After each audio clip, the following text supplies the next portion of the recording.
Ladies and gentlemen, the very word secrecy is repugnant in a free and open society, and we are, as a people, inherently and historically opposed to secret societies, to secret oaths, and to secret proceedings. And there is very grave danger that an announced need for increased security will be seized upon by those anxious to expand its meaning to the very limits of official censorship and concealment. That I do not intend to permit to the extent that it's in my control. And no official of my administration, whether his rank is high or low, civilian or military, should interpret my words here tonight as an excuse to censor the news, to stifle dissent, to cover up our mistakes, or to withhold from the press and the public the facts they deserve to know.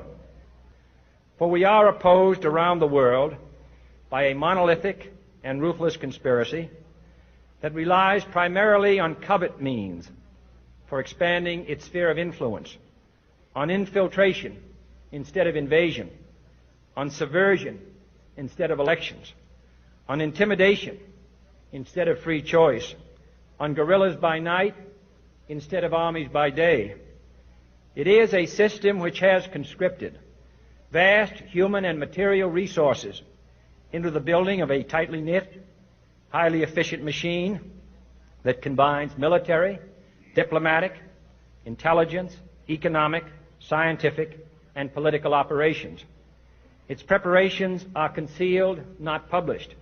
Its mistakes are buried, not headlined. Its dissenters are silenced, not praised.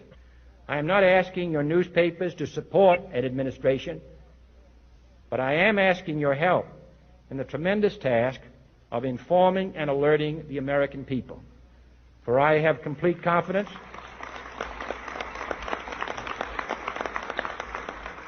in the response and dedication of our citizens whenever they are fully informed. I not only could not stifle controversy among your readers, I welcome it. This administration intends to be candid about its errors. For as a wise man once said, an error doesn't become a mistake until you refuse to correct it. We intend to accept full responsibility for our errors, and we expect you to point them out when we miss them. Without debate, without criticism, no administration and no country can succeed, and no republic can survive. That is why the Athenian lawmaker Solon decreed it a crime for any citizen to shrink from controversy.